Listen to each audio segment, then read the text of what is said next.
Hello, teachers. This video is just one in a series of videos that will be used to help you understand and practice some of the skills and methods that are required for you as a teacher in the classroom.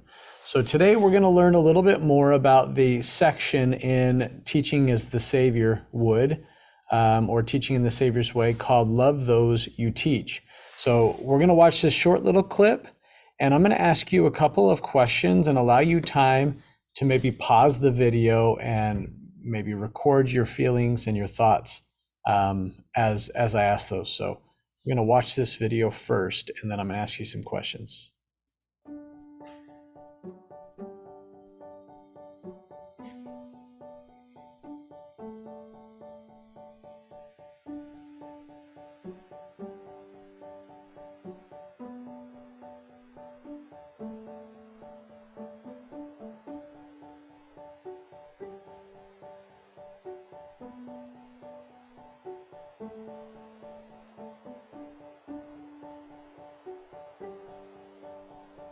One way you can show students that their contributions are valued is to give them your time and attention when a student has a question or comment. Look at the body language of this teacher as they listen to a student's comment. They are facing and looking at the student. They are not focused on another student, the scriptures, or anything else. Is there anything else you can learn from this picture about how to communicate to the students that they are valued? After watching this example, take 2 to 3 minutes to practice this skill on your own. You will find the practice exercise on the training document.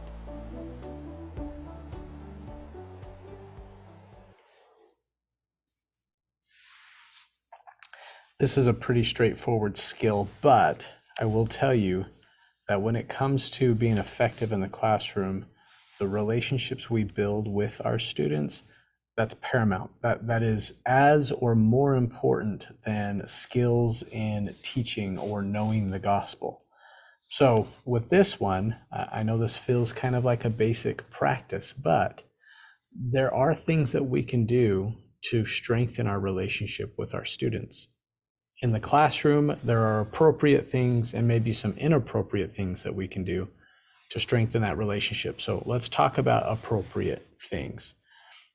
We can show love for our learners by communicating to them that we value their contributions. This is pretty straightforward. Sometimes when students comment, we may actually seem distracted, maybe disinterested. Sometimes as a teacher, we're often thinking about the next thing that we're going to say. It's easy to look away or to even begin looking through our scriptures as we think of how we're going to respond. This will actually trigger a student that maybe we aren't interested in what they're saying or we don't value their contribution.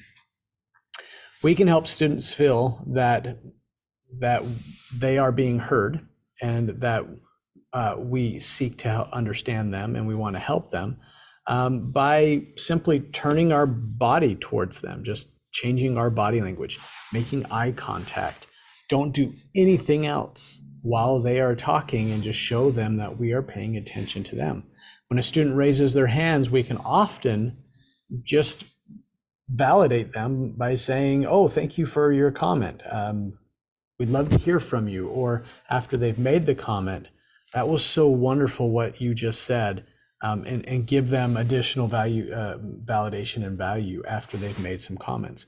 Oftentimes, we can just refer back as students make additional comments. "That was so great what Johnny just said, and that goes really good with what Susie said." And there's just little things that we can do. So here's a practice for you to do. This week, practice this skill by focusing on your conversations with other people and communicating that you value their contributions. Face the person, make eye contact as you talk with them, remove any distractions, and focus entirely on the individual. I think you'll notice how often when we're talking to somebody, our phone comes out, or we're looking at, or we're doing something different with our hands or whatever. This week, focus on focusing, if that makes sense, on those that you're talking to so that they feel value. So a couple of questions for you to ponder.